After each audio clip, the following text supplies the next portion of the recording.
It was a rainy Thursday afternoon when Emma fell sick. At just 17, she had always been full of energy, running track, playing guitar, and lighting up the house with her constant chatter. But that day, her energy had faded. She lay curled up in bed, her forehead hot with fever, and her voice barely a whisper. Her older brother, Jake, noticed something was off the moment he got home from college. The house was too quiet. He called her name once, no answer. Then again, still nothing. He found her in her room, bundled in blankets, her face pale and her breathing shallow. "Emma? Hey, you okay?" he asked, walking to her side. "I think I've got the flu or something," she murmured. Jake's heart clenched. Emma had always been strong, but seeing her so weak sent a wave of worry through him. Their parents were out of town for a weekend trip, and it was just the two of them. "All right, you're gonna be okay," he said gently, brushing a strand of hair from her face. He placed a hand on her forehead and winced. "You're burning up." He sprang into action, first grabbing the thermometer and confirming the fever. Then he brought her some cool water, flu medicine, and a bowl of soup he carefully warmed in the microwave. He sat on the edge of the bed, holding the bowl while helping her sip spoon by spoon. When she finished, Emma tried to sit up, but the dizziness pushed her back down. "Don't move too much," Jake said, adjusting the pillows behind her.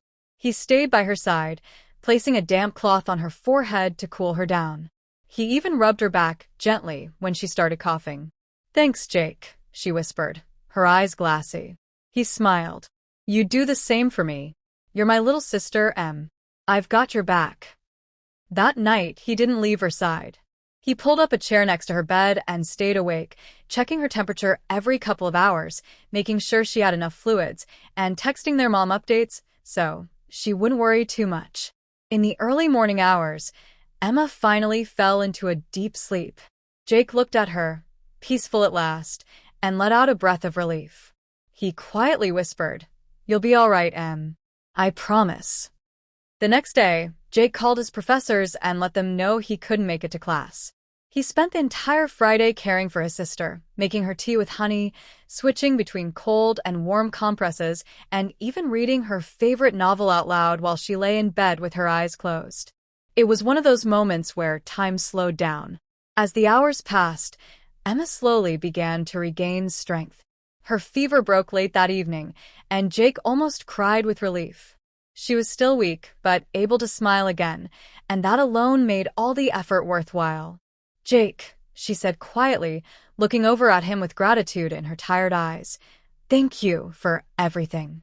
I don't know what I would have done without you here." Jake sat beside her and gave her a light hug, careful not to disturb her. That's what big brothers are for. By Saturday morning, Emma was finally able to sit up and eat on her own. Jake made pancakes, just the way she liked them, with strawberries on top. He brought the plate to her on a tray and joked, "Room service at its finest."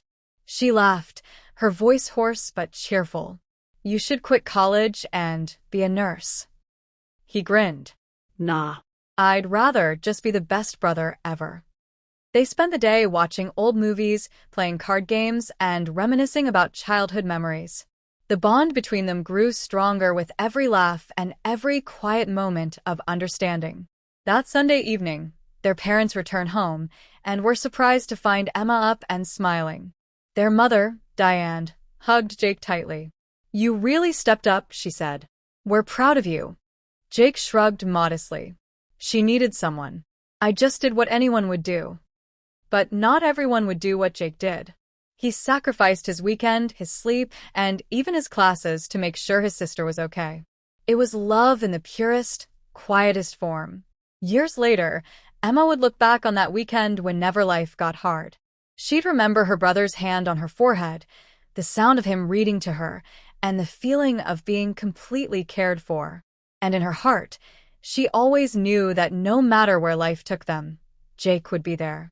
Because true family means being there, not just when it's easy, but especially when it's not.